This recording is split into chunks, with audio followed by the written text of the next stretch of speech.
וואו, איזה טעים. כמעט. יש איזה מקום אחד ממש מגניב. והחניה הייתה תפוסה דווקא באזור הזה.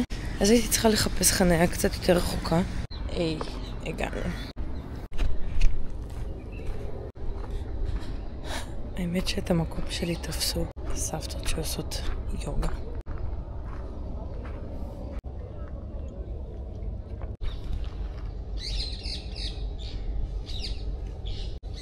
רגע, נראה לכם את השמש.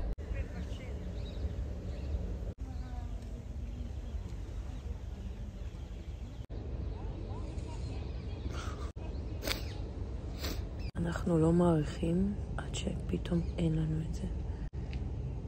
אז כדי לשנות את זה, ולא להתחיל להעריך את זה רק מתי שאין לי את זה, אני אהנה מזה, שעדיין יש לי את זה.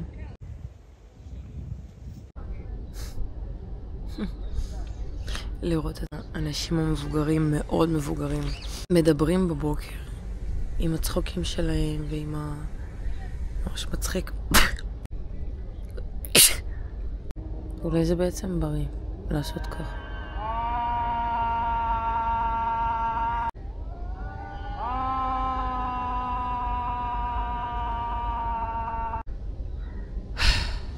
וואו, מעניין.